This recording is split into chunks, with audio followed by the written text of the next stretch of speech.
Mr. Scott, Yes. do you always multiply your repair estimates by a factor of 4? Yes, how else do I maintain the reputation that I'm a miracle worker? Yeah. Oh, excellent. Yes, that's precisely it. Precisely. Well, Cheers, dear. cheers indeed. We have coffee. We do have coffee. Ah, hello, caffeine. You for coffee. Yes. I really don't, but there you go. At least not that I remember doing anyway. Should we start? Have we started already? Technically, no. Do But you, there want you to do, go. do you want me to do the tune? I can do the tune. Yeah, you do the tune. Bit too fast. Maybe a bit too fast. Oh, that's good. I'm feeling the tune. Shall I do it properly? Yeah. Okay, hang on.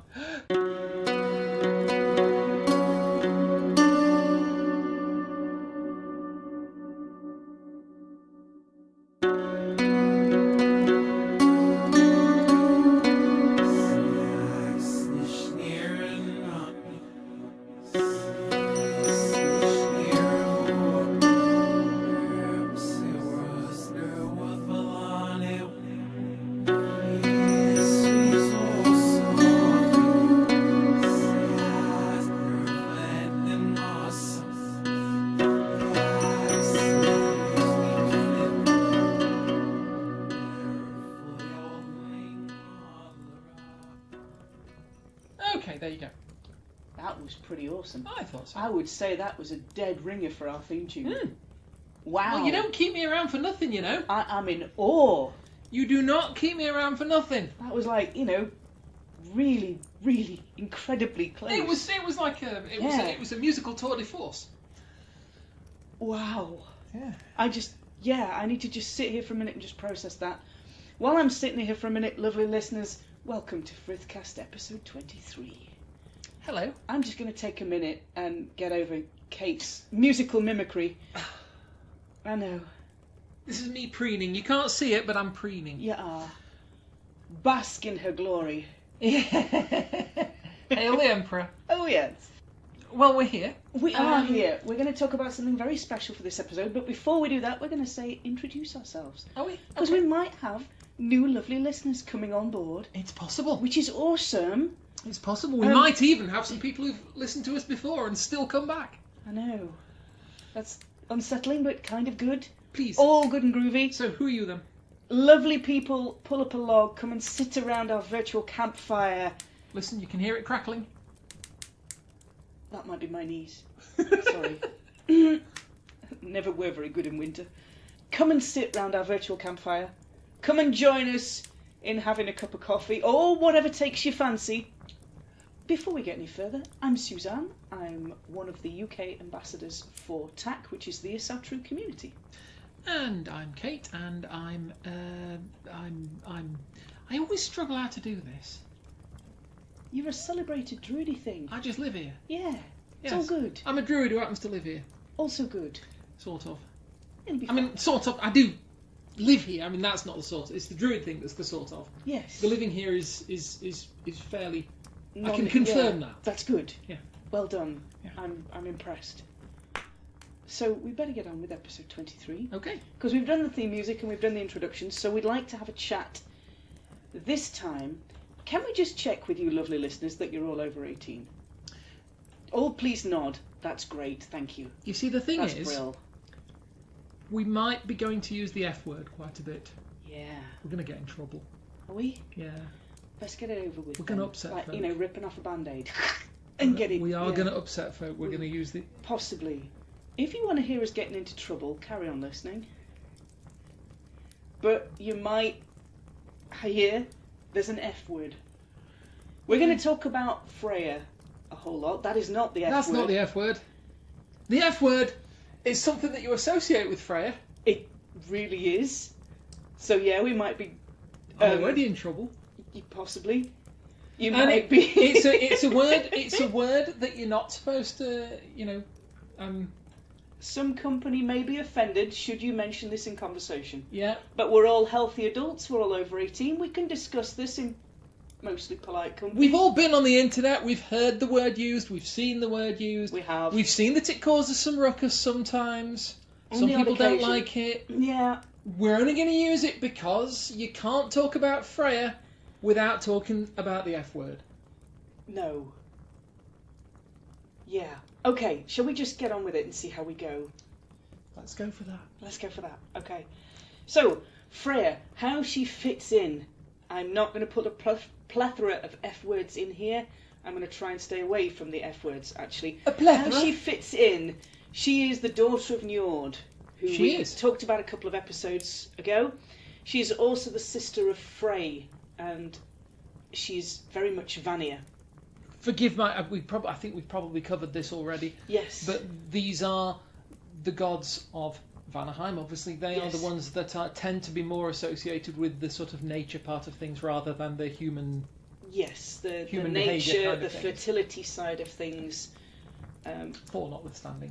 Very much that side of things, and not the Aesir side of things. Okay. So she's Vanir, which puts her very firmly in with the fertility and the awesomeness of nature. So she's... That's not the F word either. No, it's not the F... There's another F word. There are many, actually. So she's most commonly associated with love and fertility and beauty and very, very finely crafted material possessions. Okay. That was also not the F word. That's also not the F word. Technically it was, but it's not that F word. I bet some of them have guessed it already. I hope you're still out there listening. Are you still there? Yeah, they're still there. They're still there. They're still there. They just want to hear us say the F word. They do. She's very much a passionate and unashamed pleasure seeker. Well, you know. I know. If you've got it. And she has she presides over a hall called Folkvang. If you've got it. And if you haven't got it, go and get it. Flaunt it. Also not the F word. Folkvang, thank you. Bring it on back. Folkvang. Folkvang. You're going to tell me that's not the F word. It's not. How long are we going to drag this out? It's alright, it's still got legs, it's fine. Oh, help us. She's It's running out rapidly. It should be. She Run it out of town. chooses half the slain, Yeah. and she gets first pick. Okay. So she has a few indications in images and imagery that are very distinctly her. She has things that are associated with her. She has a chariot that's commonly pulled by two cats. Okay. Cats. Cats. Cats. Now, Not renowned as... chariot pulling beasties. Rain. Have you seen Norwegian forest cats? They are wicked awesome. I've We'll seen put that. some links into the description. Go Some find... links. Oh God. We can put some links in there. I never even just okay.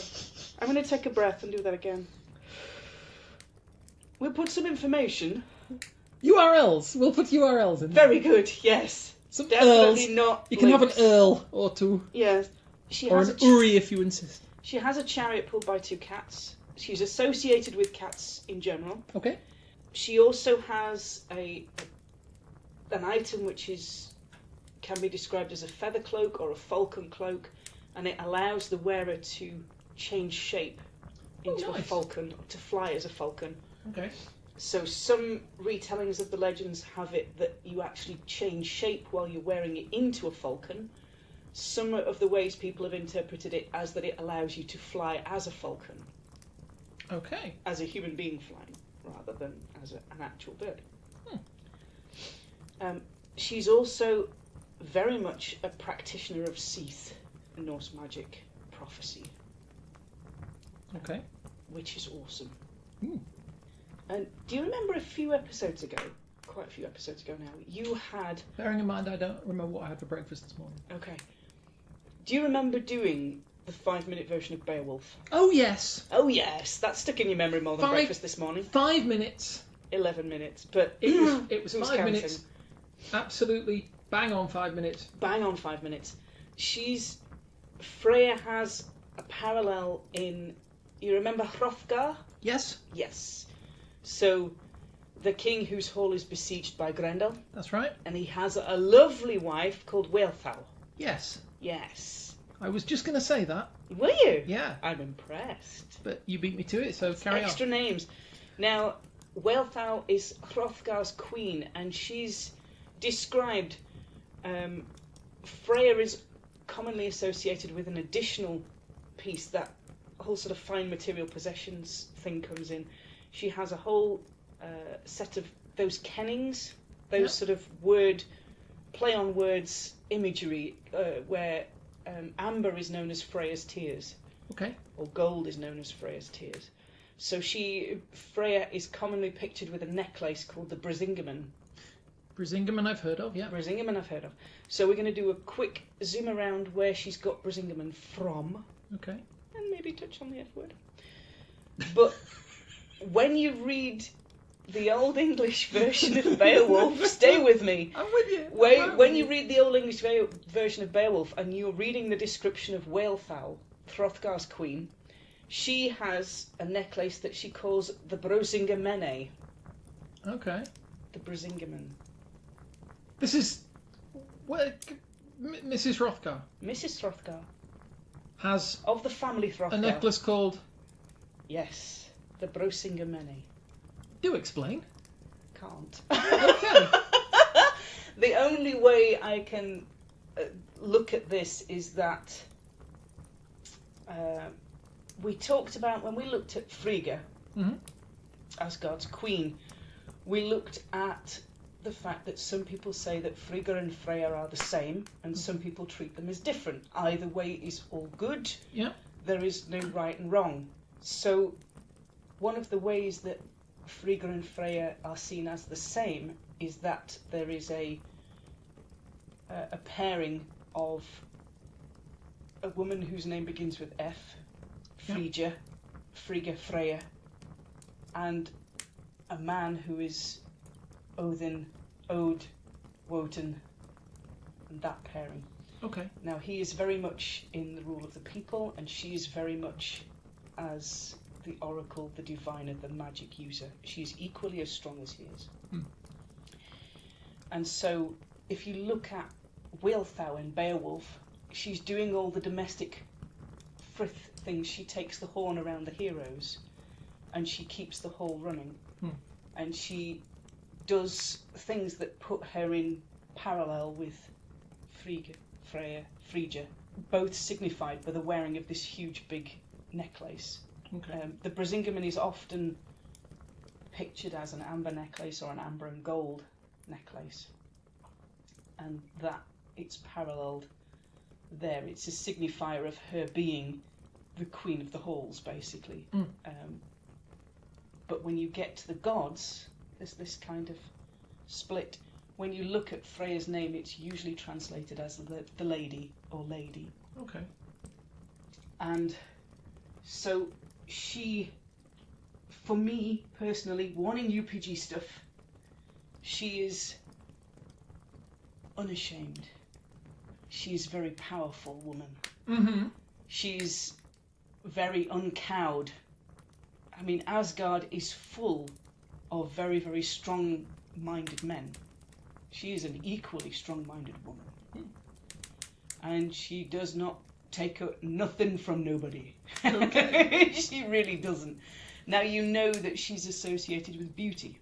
When we looked at the story of the building of Asgard's walls, she was the price that the builder demanded as part of his payment for building the walls. Yeah.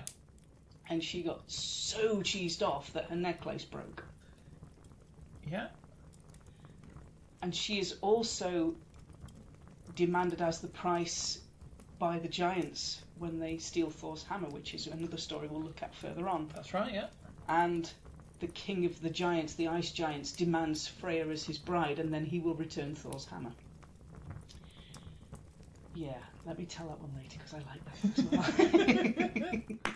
I might have heard that one before, but... Yes, it's a cracking story. It's certainly at certainly some worth... future point we will tell it. It's certainly worth hearing. So we know she's beautiful. We know she is desired. And for me, that's one of the key words that comes in when I'm thinking about Freya is desire. Okay. She desires things, and she sets her standards pretty high.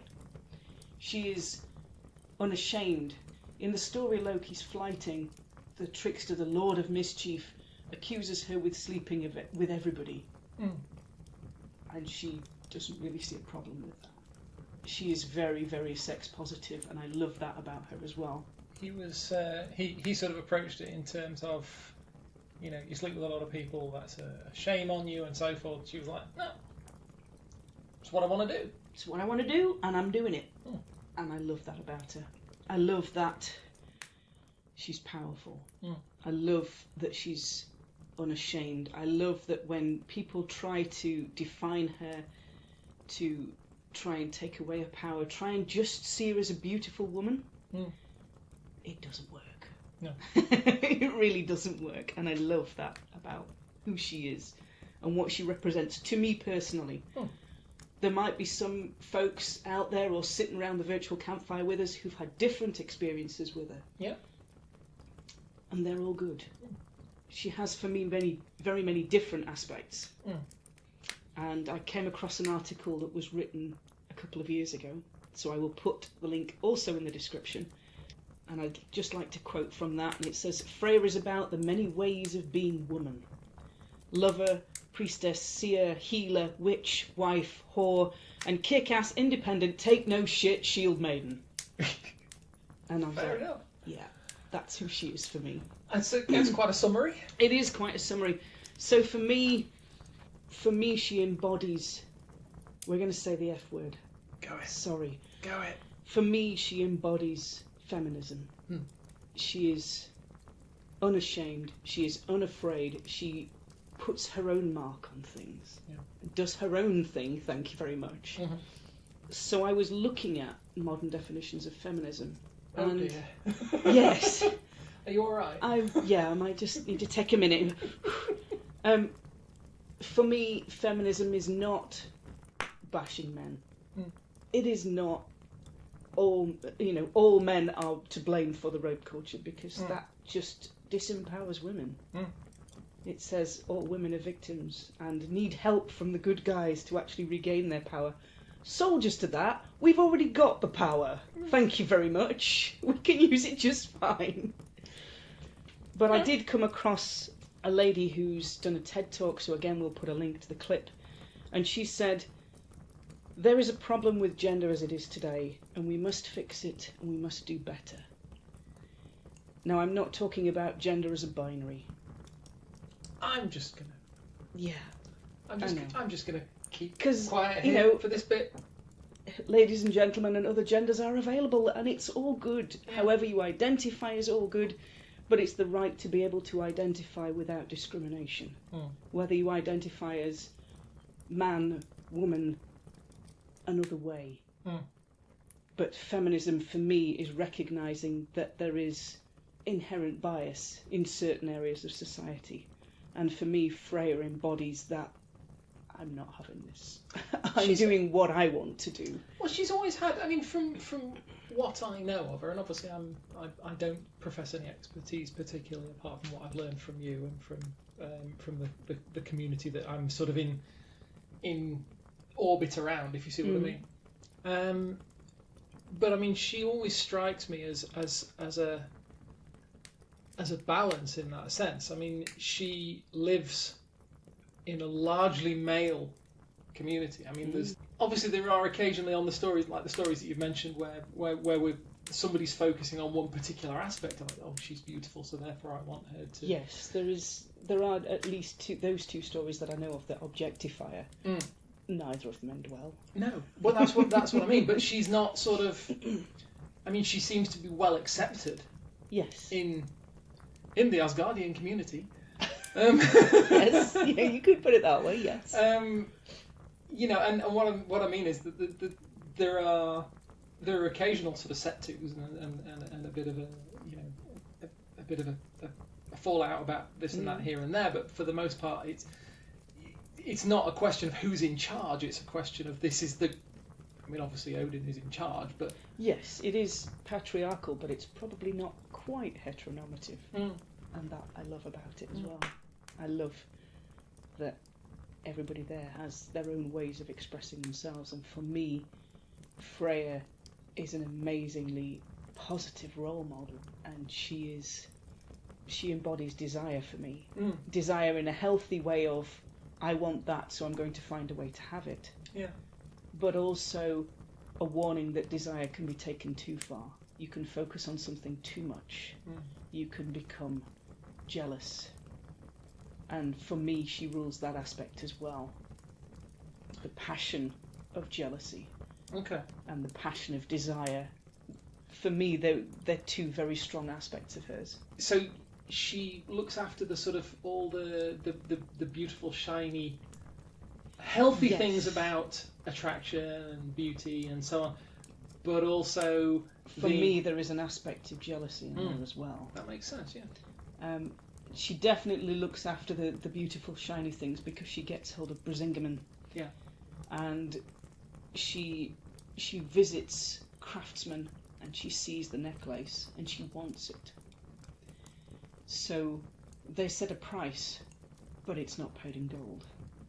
Okay. Do tell. No, that's the other F word and I'm not saying it. Oh, right. I've got no problem in saying feminism, but it's the other F word and I'm not going to go there. So, yes, she... we'll put a link in the description on how she gets the Brisingamen. It's a cop-out, but it's mine and I'm taking it. So we thought we'd end this episode... Family show! Also not the F word. Not the one I'm talking about, anyway. While we were having a think about this episode and the things we wanted to talk about Freya and the things that she means to me, there are songs that remind me of Freya.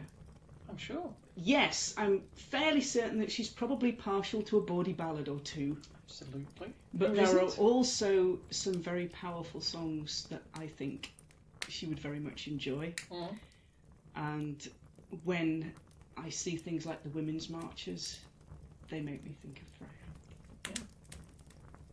And things like going out on International Women's Day, that makes me think of Freya. And this set of songs also makes me think of Freya. So Kate and I have created you a little Freya's playlist. See what you think. Yep. And we'll put the full song listing in the description so you can go and have a play. See what you think. If there's songs you haven't heard before or good, we're not going to sing them all for you because that would make a very, very long episode and some of them have got fairly tongue-twister lyrics. This is true. And also, we'd have to pay royalties. We would. Our singing voices are just that good. On all of them. Yeah! So, we start with Salute by Little Mix. Oh, love that one. We've got... Do you want to be my lover? Oh, God, yes. I thought you'd never ask. You'd have to get with my friends, though. Really? Apparently. Okay. That would be the Spice Girls. We've got a little bit of R.E.S.P.E.C.T. from Aretha Franklin, because it's classic and I love it. Indeed. Although I have to confess that's the only bit of that song I know.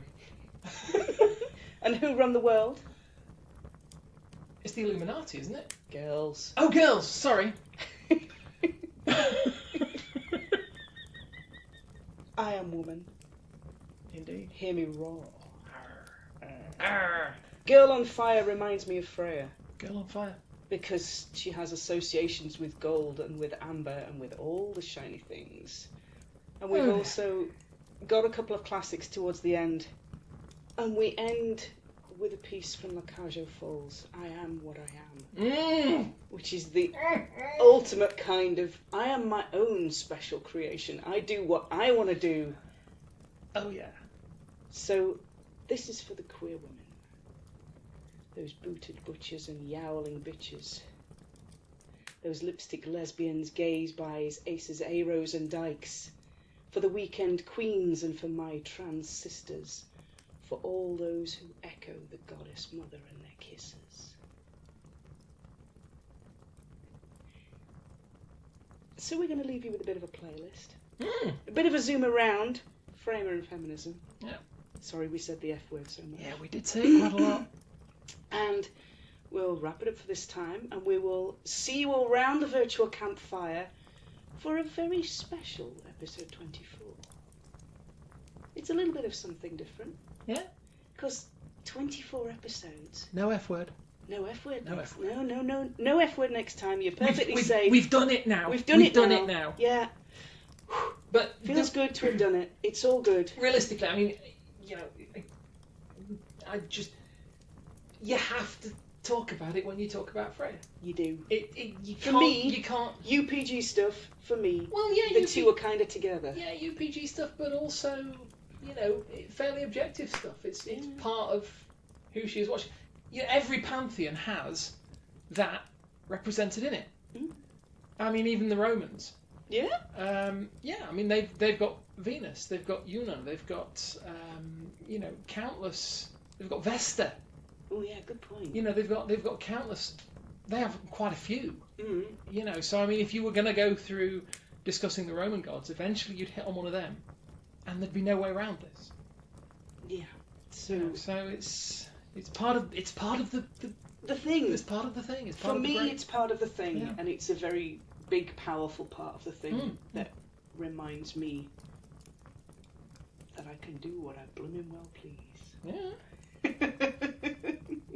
So on that note, we will leave you for this time round and welcome you back for a very special episode 24 in a couple of weeks. Please do join us. Please do join us. We're always happy to see you. Oh yes, I've been Suzanne Martin. I'm one of the UK ambassadors for TAC. You can find me on Facebook as Suzanne Martin, or you can find me on Twitter at Suzanne TAC, T-A-C. And I'm Kate, and I'm usually found bumbling around the internet on various accounts, which are all linked from glassrain.net.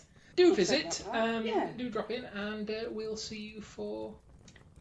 Yeah, episode 24. Episode 24. Yeah. You realise now you've built it up like this. It's going to have to kick some... No, I can't say anything about it. Must not spoil surprise for episode 24. We'll talk to you all next time. Lovely, lovely listeners. And we will see you then. Bye-bye. Bye.